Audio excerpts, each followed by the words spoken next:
श्री जगदीश प्रसाद गुप्ता छत्तीसगढ़ शासन में chief engineer के पद से रिटायर होने के बाद श्री द्वारिका महाराज स्मृति न्यास के तत्वाधान में श्री द्वारिकाधीश एवं बागेश्वर महादेव मंदिर का वर्ष 2005 में अपने पुत्रों इंजीनियर कुंजन गुप्ता और भुवन गुप्ता के सहयोग से अवंती विहार रायपुर छत्तीसगढ़ में निर्माण करवाया। श्रीमद् भागवत कथा, राम कथा, गीता तत्व, वेदांत आदियों के तात्पर्य को व्यासपीठ से कहने के कारण इन्हें शब्दों द्वारा आचार्य श्री जगदीश भी कहा जाता है।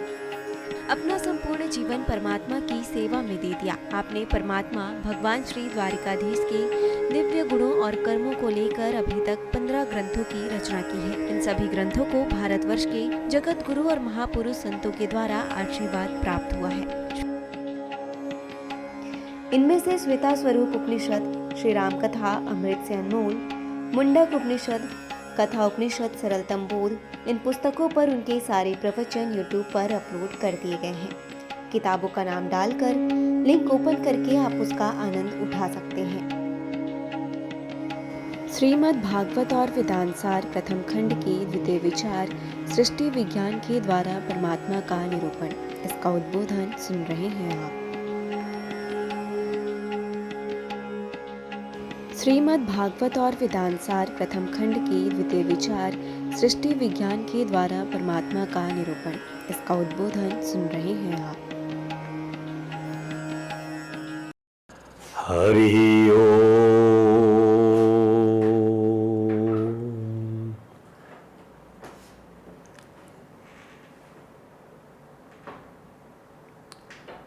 समं प्रशान्तं सुमुखं दीर्घचारु चतुर्भुजं सुन्दरचारुग्रीवं सुकपोलं शुचिस्मितं समानकर्णविन्यस्तैस्फुरन्मकराकृतकुण्डलं हेमाम्बरं घनश्यामं श्रीवत्सां श्रीनिकेतनं शङ्खचक्रगदा पद्म वनमाला विभूषितं नूपुरैर्विलसितपादं कौस्तुभप्रभयायुतं द्युमत्किरीट कटक कटिसूत्राङ्गद्युतं सर्वाङ्गमनोहरं हृदं कृपाप्रसादेशनं सुकुमारम् अभिध्यायेत सर्वांगेषु मनो दधत वंशी विभूषित करान्नो नीरदाभात पीताम्बरादरुण बिंब फलाधरोष्टात् पूर्णेन्दु सुंदर मुखात् अरविंद नेत्रात् कृष्णात् परं किमपि तत्त्वमहं न जाने तप्त कांचन गौरांगी राधे वृंदावनेश्वरी वृषभानुसुते देवी प्रणमामि हरिप्रिये। गुरुर्ब्रह्मा गुरुर्विष्णु गुरुदेवो महेश्वरः गुरुर्साक्षात् परम ब्रह्म तस्मै श्री गुरुवे नमः। हो के हम पपीहा गाइए, हो के हम पपीहा पी पी रटा करेंगे।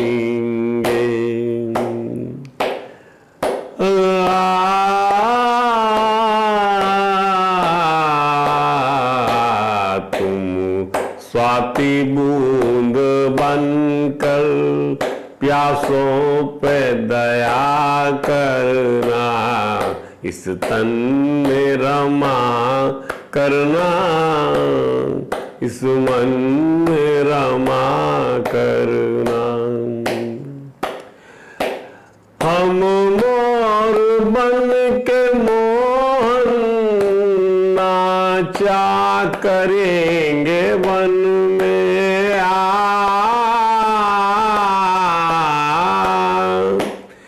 हम मोर बन के मोहन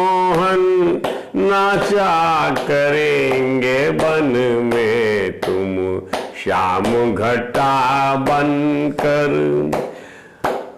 उस बन में उठा करना, इस तन में रमा करना, इस मन में रमा करना।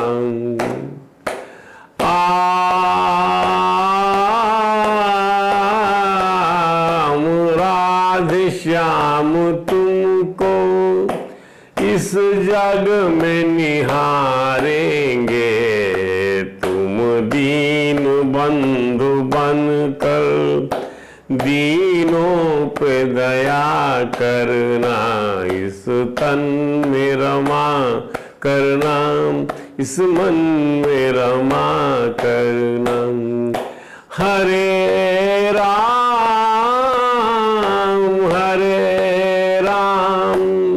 राम राम हरे हरे, हरे कृष्ण कृष्ण कृष्ण हरे हरे, हरे राम राम राम हरे हरे, हरे कृष्ण कृष्ण कृष्ण हरे हरे। बोलिए परात्पर परम त्रिलोकी नाथ, भक्त वांछा कल्पतरु, भक्त वत्सल कृपण वत्सल शरणागत वत्सल भगवान श्री द्वारकाधीश महाराज की जय, भगवान श्री बांके बिहारी लाल की जय, भगवान श्री रास बिहारी लाल की जय, भगवान श्री राधा दामोदर नाथ की जय, श्री सद्गुरु भगवान की जय, समस्त गुरु भगवान की जय, श्री चैतन्य महाप्रभु जी महाराज की जय, देवर्षि नारद जी महाराज की जय, भगवान श्री व्यास जी महाराज की जय, परम भागवत भगवान श्री सुखदेव जी महाराज की जय। जय श्री राधे, जय जय श्री श्याम।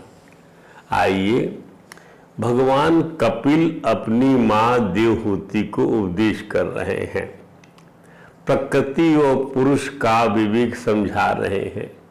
सांख्य दर्शन के प्रणेता भगवान कपिल सांख्य योग जो है वह उसका उपदेश कर रहे हैं, ताकि किसी किस्म का मन में भ्रम भेद भ्रांति न रह जाए कि परमात्मा कहीं है और कहीं नहीं है। परमात्मा किसी काल में है, किसी काल में नहीं है। परमात्मा किसी पदार्थ में है, किसी में नहीं है। परमात्मा ही परमात्मा है, उसके सिवाय कुछ नहीं है। सांख्य की गणना का अर्थ यही है, कैसे सृष्टि बनती है और कैसे सृष्टि का जो है प्रलय होता है, दोनों प्रक्रिया से हम भी देखते हैं किस प्रकार से सुबह से लेकर सुबह हमारी सृष्टि, हम जब सो जाते हैं तो समझे प्रलय की अवस्था है, कुछ भी याद नहीं है। केवल जो है वो आत्मा ही जो है न सोता है न जागता है, वही हमको बताता है सुबह कि हम सुख से सोए थे और जितने संकल्प विकल्प हैं उसी आत्मा के रूह से तैरने उतराने लगते हैं कि ये हमको काम करना है। बुद्धि भी वहाँ पर युक्त हो जाती है और उसके पास से सारी जगह पर जो है पंच महाभूत आ जाते हैं, इंद्रियां अपने काम को करने लग जाती हैं, अहंकार भी जागृत हो जाता है और सब काम इस प्रकार से संपन्न होने लग जाते हैं। अच्छा बुरा सुख दुख शोक मोह हर्ष भय सब होता रहता दिन भर की प्रक्रिया में। और जब रात होती है, जब इंद्रियां थक जाती हैं तो उल्टा चलता है। अब इंद्रियां थक गई, अब अहंकार भी थक गया, अभी अब नींद आ रही है और इससे कल निपटेंगे। अहंकार भी थक गया, अहंकार समा गया जाकर किसमें महतत्व में, बुद्धि भी जो है सिकुड़ गई, कल बुद्धि का विचार करेंगे और जाकर वो त्रिगुणात्मक प्रकृति उसमें जाकर भी निरुद्ध हो गई और जाकर फिर वो आत्मा में जाकर विलीन हो गए। आत्मा फिर जो है न सोया है, वो न जाग रहा है, वो तो चैतन्य है। सृष्टि जो है फिर से प्रलय को, ये जो प्रक्रिया है जो देह में जो संसार में होती है वही प्रक्रिया जो है भगवान यत अंडे तत पिंडे। अब एक शंका कर दिया भगवती ने कि हे ब्रह्म, हे भगवान के रूप मेरे पुत्र, ये बताइए कि प्रकृति पुरुष अलग तो हो नहीं सकते, कैसे देखें इन दोनों को? ये दोनों इंडिफरेंट हैं, ये डिफरेंस कैसे हो सकता है इनके बीच में? बोले माँ इसको आप कैसे नहीं समझती हो? ज्ञान की अग्नि जो है जलाना है आपको। जब ज्ञान की अग्नि जलाएंगी आप तो क्या हो जाएगा? ज्ञान की अग्नि जो है अज्ञान को भस्मीभूत कर देगी कि हम जो है शरीर नहीं है, शरीर हमारा है पर हम शरीर नहीं है। इतनी सी बात जब समझ में आपको हो जाएगी तो शरीर के व्यवहार और संबंध शरीर से जुड़े रहेंगे। आपके अंदर में अकर्ता का भाव आ जाना बहुत जरूरी है। इसी बात को उन्होंने समझाया। अकर्ता का भाव यदि आपके अंदर में आ जाएगा, आपके अंदर, क्योंकि आप स्वभाव से ही अकर्ता हैं। स्वयं जो है आत्मा जो है वो स्वभाव से ही अकर्ता है। आत्मा जो है स्वभाव से ही निर्विकार है। आत्मा जो है वो स्वभाव से ही अकर्तृत्वात् अविकारत्वात् निर्गुणत्वात्, अविकार, उसमें विकार है ही नहीं कि ये अवस्था देखी तो इससे वो बदल गया, वो अवस्था देखी उससे बदल, जैसे वो था वैसे ही वो जो है शुरू से लेकर आखिरी तक, पेट से लेकर पैदा होने तक, पैदा होने से लेकर प्रलय तक वह जो है चेतन वैसा का वैसा ही है। प्रकृति ही जो है उस चेतन की अध्यता में रचना रचती रहती है, इसलिए वो परिवर्तन होते रहता है। मैया दक्षिण प्रकृति सुते सचराचरम हेतुना अनेन जगत भी परिवर्तित है, इसी से परिवर्तन होता रहता है। अब उन्होंने उपदेश दिया, बड़े काम का उपदेश है। कल थोड़ा सा उसका टच किया गया था, आज फिर समझते हैं कि वो समझा रहे अपनी माँ को ध्यान से। अनिमित्ते अनिमित्त निमित्तेन स्वधर्मेण अमलात्मना तीव्रया मयि भक्त्या च श्रुत संभृतया चिरम। माँ मेरी भक्ति की तीव्रता होनी चाहिए ना। आप जो बात कर रही हैं, अब मेरी भक्ति में आप तीव्रता तो लाइए, तीव्रता ऐसे उसका बल पैदा करिए कि प्रभु की सिवाय जो है मेरे चरणों का आश्रय और कोई नहीं है। मेरे अहंकार का आश्रय मेरे भगवान है, मेरे इंद्रियों के आश्रय मेरे भगवान है, मेरे सुख दुख के आश्रय मेरे भगवान है, मेरे भगवान बुलाइए। तीव्रमय भक्त्या, यही तो कहा है भगवान कपिल ने, क्या एतावानेव लोके अस्मिन् पुंसाम निःश्रेयसयोदया। निःश्रेयस उदय हो गया उस व्यक्ति का इसी करने से। तीव्रेन मयि अर्पित्यात् भक्त्या, तीव्रेन तुम्हें अर्पित्या भक्त्या मनो स्थिरम। मुझको अर्पित की गई भक्ति से चित्त को स्थिर कर लीजिए आप बस। अब अनिमित्त निमित्तेन स्वधर्मेण अमलात्मा, अनिमित्त जो निमित्त बनी है प्रकृति, जो इंद्रिय निमित्त बनी है, आंख निमित्त बनी है, कान निमित्त बना है सुनने देखने आदि के लिए, तो वहां पे आप ये मानिए कि मेरा जो आत्मा है न सुनता है न देखता है न रख लेता है। निमित्त निमित्त और फिर स्वधर्मेण अमल आत्मना, और अपने धर्म का निष्काम भाव से पालन करते हुए अपने चित्त को शुद्ध कर लीजिए। काम भी करना पड़ेगा। अतिव्रयामयी भक्ति श्रुत संभृतया चिरम, चिरकाल तक सुनने के बाद, मेरे गुणानुवाद को सुनने के बाद जो भक्ति तीव्र होती है उसके द्वारा क्या पैदा होगा? ज्ञान पैदा होगा, वैराग्य पैदा होगा, और वो वैराग्य जो ज्ञान पैदा होगा वैराग्य का उसको संपुट प्राप्त होगा। उससे तप से तपो युक्तेन योगेन तीव्रेण आत्म समाधिना, तीव्र रूप से जो है अपने चित्त को एकाग्र कर लीजिए। प्रकृति पुरुष से यह दह्यमा, प्रकृति निरंतर जलती चली जाएगी, प्रकृति निरंतर खत्म होती चली जाएगी। तिरो भवित्री सन कही अग्नि योनि रिवारिण, जैसे सुलगते हुए अग्नि से उत्पन्न हुई वो अग्नि, और जलाते जलाते जलाते जलाते जाते वही अग्नि, वही लकड़ी बिल्कुल भस्म हो जाती है, राख हो जाती। वैसे ही माँ जब ये सब चीज कर लोगी, ज्ञान की अग्नि जल जाएगी, तो होगा क्या? प्रकृति की जो महत्ता है, प्रकृति का महात्म है, वो गल जाएगा। वो बट्टा गल जाएगा जो कहता है कि सोने के जेवर बनाने में मैं सहायक रहा हूं। वो बट्टा गल जाएगा जो सृष्टि बनाने के लिए, संसार को गढ़ने के लिए वह सहायक बना हुआ है। वो गट्टा गल जाएगा। 24 कैरेट का सोना बन जाए, कुछ नहीं बना सकते आप। तिरो भवित्री अभुक्त भोगा परित्यक्ता, भुक्त भोगा, भोग लिया जिस प्रकृति को हमने, अब भोग के त्याग दिया, वो त्याग तजनी बन गई। आप क्या त्यागोगे वही आपको त्याग देगी।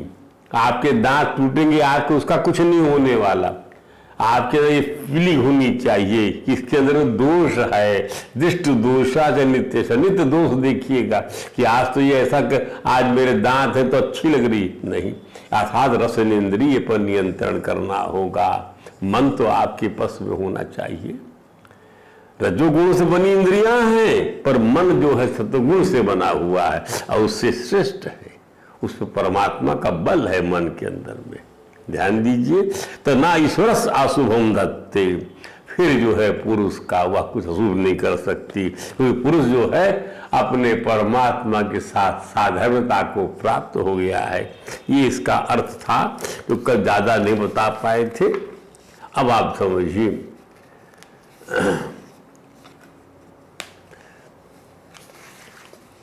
अब इसी बात को श्वेता सतर उपनिषद के अध्याय में मंत्र है, वो मंत्र जो कहता है वो क्या कहता है कि या गौ दौ अजौ ईशानीशौ, ज्ञा अज्ञ, ज्ञ और अज्ञ दो, अजा और अनीश। अजा ही का भोक्तृभोग्यार्थ युक्ता अनंतश्चात्मा विश्व रूपो कर्ता तरय मृदा विंदते ब्रह्म एत। क्या बात है। ज्ञा गौ, सर्वज्ञ और अज्ञानी। ज्ञ माने सर्वज्ञ, सब जानने वाला, अज्ञ माने अज्ञानी। सर्वसमर्थ और असमर्थ। सर्वसमर्थ ईश और अनीश, ये दो आत्मा है। ये दो आत्मा है, सर्वज्ञ और अज्ञानी, सर्वसमर्थ, और ये दो आत्मा है। और तीसरी और है, ये दो आत्मा हो गए। इसी को गीता से भी समझाएंगे आपको। दो अजौ ईश अनीशा अजाए का भोक्तृभोग्यार्थ युक्ता। और इनके सिवा भोगने वाला जीवात्मा के लिए जो है क्या भोग सामग्री से युक्त अनादि प्रकृति। जो भोग सामग्री कौन लाती है? अनादि प्रकृति लाती है। वो तीसरी है, ये तीसरी शक्ति है, क्योंकि वह परमात्मा अनंत आत्मा विश्व रूपो ही करता और संपूर्ण रूपों वाला है। और कर्तापन के अभिमान से, जब वो कर्तापन के अभिमान से रहित है, तो आप तो उसके अंश हो, तो आप क्यों कर्तापन का बोध करते रहते हो? ये तो ज्ञान दिया जा रहा है आपको। त्रयम यदा विंदते भ्रमित, इन तीनों को ब्रह्म रूप से, ये तीनों ही ब्रह्म है। और जो इनको इस प्रकार मनुष्य इस प्रकार इन तीनों ईश्वर जीव प्रकृति इन तीनों को ब्रह्म रूप से प्राप्त कर लेता है, तब वह सब प्रकार के बंधनों से मुक्त हो जाता है। फिर कहाँ प्रकृति और गुणों का बंधन रह सकता है? अर्थात नहीं। अब इसी को देखिए, भगवान ने गीता में कहा दौ इमौ पुरुषौ क्षरा अक्षरश्चैव क्षरः सर्वभूतानि कूटस्थु अक्षर उच्यते। ये क्षर कौन है? ये प्रकृति। ये जन्मा है, न वो उसको मार सकता न उसको वो मार सकता। जगत गुरु कृपाल जी कहते हैं कोई किसी को मार नहीं सकता, सब नित्य है। पर प्रकृति परिवर्तनशील है। और जो है जो कूटस्थ है, जो जीवात्मा जो आत्मा है, वो परमात्मा का अंश है, वो पार्थिव नहीं है, वो भगवान में ही लीन होता है, वो भगवान में ही चला जाता है। प्रकृति के गुण प्रकृति में ही जो है चले जाते हैं, पूरे ब्रह्म में जाके वो लीन हो जाते हैं। ध्यान दीजिए। इसको जो ब्रह्म समझ लेता है कि मैं भी ब्रह्म हूँ, वो भी ब्रह्म है, तो सबके अपने अपने रोल है, इसलिए कहीं पर भेद नहीं पैदा हुआ, कहीं पर भेद नहीं हुआ, तीनों ब्रह्म भेद कहीं पैदा नहीं हुआ। तो आपको ये समझकर, इस ज्ञान को समझ के व्यवहार करना है। तो तात्पर्य था, ईश्वर सर्वज्ञ और सर्वशक्तिमान है, जीव अल्पज्ञ और अल्पशक्ति वाला है, ये दोनों ही अजन्मा है। इसके अतिरिक्त एक तीसरी शक्ति भी जो है अजन्मा है, अजायिका, अब वो भी अजन्मा है। प्रकृति से कहते हैं भोक्तृभोग्यार्थ युक्ता, यह प्रकृति भोक्ता जीवात्मा के लिए उपयुक्त भोग सामग्री प्रस्तुत करती है, यही सब करती है, कारण यही तो है ना। यद्यपि तीनों ही अजन्मा अनादि में परमात्मा अनंत है, संपूर्ण विश्व का स्वरूप विराट स्वरूप शरीर है, ये सब कुछ करते हुए संपूर्ण विश्व की उत्पत्ति पालन संहार करते हुए वास्तव में कुछ नहीं करते, क्योंकि वे कर्तापन के अभिमान से रहित हैं। भूतै महद्दीमा, भूतै महद्दीमा, भूतै महद्दीमा निर्माय से ते यदमुषु पुरुषः। ये महदादि प्रकृति से बनाया संसार को, और खुद जो है पुरुष रूप से उस शरीर के अंदर विश्राम करते हैं। भूंगते गुणान षोडश, षोडशात्मका षोडश, और षोडश इंद्रियों से भोग करते हैं। 10 ज्ञानेंद्री, 5 कर्मेंद्री, 5 ज्ञानेंद्री, 5 प्राण मन, इस षोडश। ऐसे परमात्मा मेरी वाणी को अलंकृष्ट कर दे, ऐसा भगवान सुखदेव ने अपने मंगलाचरण में भगवान से प्रार्थना किया है। सभी ने किया, सबकी अपनी फैकल्टी है साहब। उस फैकल्टी को बताने का कोई तात्पर्य नहीं है कि वो समझ लीजिए, आप किसी जो बात आपको समझ किसी से भी आ जाए, सिंपल तरीके से समझ सकें आप, तो बहुत अच्छा है। और अभ्यास करें, भक्ति का अभ्यास करें, भगवान की भक्ति का, सत्संग करें, अपने आप कभी कृपा करेंगे भगवान तो आपकी चीज बैठने लग जाएगी। बस ध्यान दीजिए, संपूर्ण विश्व उन्हीं का स्वरूप विराट शरीर सब कुछ करते हुए, इसमें संपूर्ण विश्व की उत्पत्ति पालन संहार करते हुए वास्तव में कुछ नहीं करते, क्योंकि वे कर्तापन के अभिमान से रहित हैं। मनुष्य जब इस प्रकार इन तीनों की विलक्षणता और विभिन्नता को समझते हुए ही इन्हें ब्रह्म रूप में उपलब्ध कर लेता है, अर्थात प्रकृति और जीव तो परमेश्वर की प्रकृतियां हैं, और परमेश्वर इसको स्वामी है। परा अपरा, भगवान ने गीता में क्या कहा कि भाई परा अपरा जो है यह अष्टधा प्रकृति, 5 पंचमहाभूत, अहंकार, अपरा यम तो अन्य। अच्छा, ये जो प्रकृति हो गई क्या, अपरा प्रकृति, भूमिरापनो वायु खम मनो बुद्धि रिवुच, मन बुद्धि अहंकार, मन बुद्धि और अहंकार, ये चित्त की स्थिति है।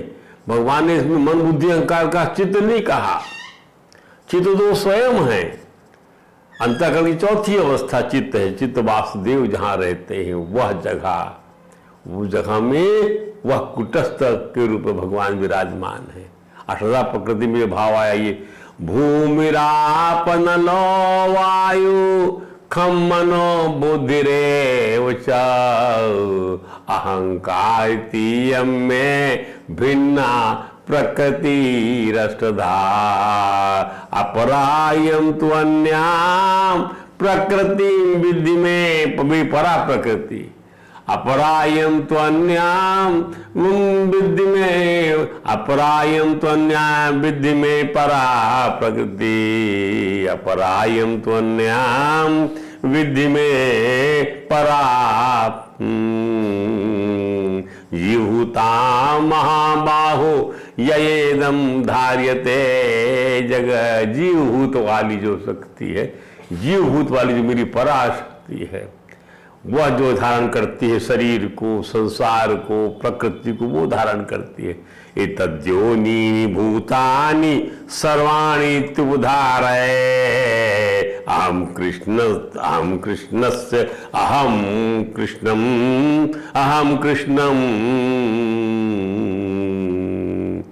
अहम कृष्णम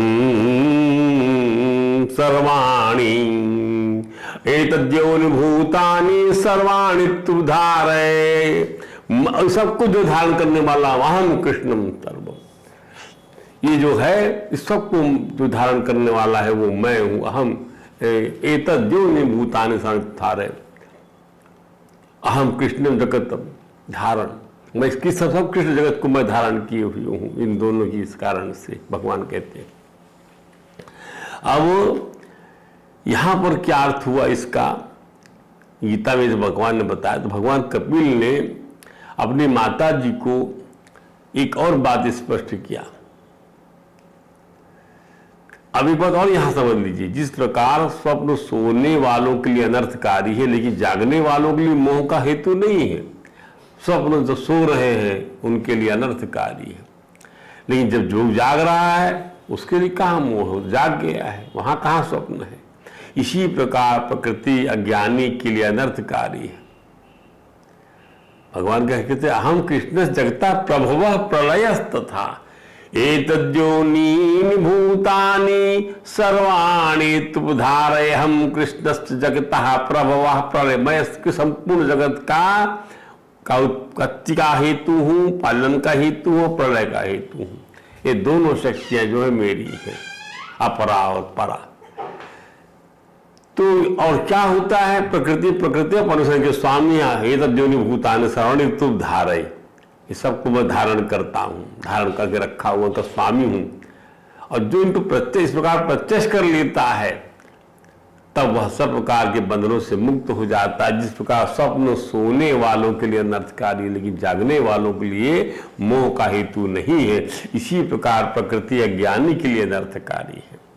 प्रकृति अज्ञानी के लिए अनर्थकारी है, आत्मा राम के लिए अनर्थकारी कतई नहीं। उसको तो ज्ञान हो गया है, वो तो आत्मा में रमण कर रहा है।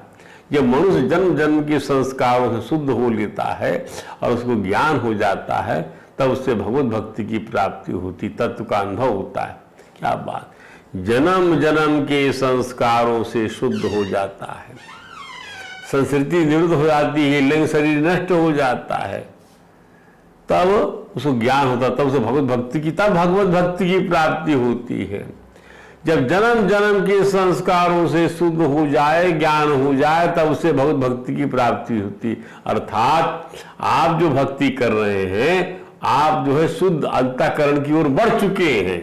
ध्यान दीजिए, आप ज्ञान प्राप्ति की ओर बढ़ चुके हैं और आपको भगवत भक्ति जो है कि आपको भगवत भक्ति वो जो है अहेतु की भक्ति शीघ्र ही आपको वह उपलब्ध हो जाएगी। जब परमात्मा को साथ में आप अपने आप को इंडिफरेंट अभिन्न समझने लग जाएंगे, घड़ी दूर नहीं, आपको तत्व का अनुभव हो जाएगा। सब व्यवहार करते हुए भी आप आनंद में रमण करते जाएंगे, सारे संदेह मिट जाएंगे। ऐसे लोगों को कोई फिर आने जाने वाली गति प्राप्त नहीं होगी, क्योंकि आपके जीवन में क्या संस्कार सब मिट चुके हैं, संस्कृति निवर्तित हो चुकी है परमात्मा की भक्ति से। इसको आपको थोड़ा और विस्तार से कल समझाएंगे। आज हम यही विश्राम देते हैं। वृंदावन बिहारी लाल की जय।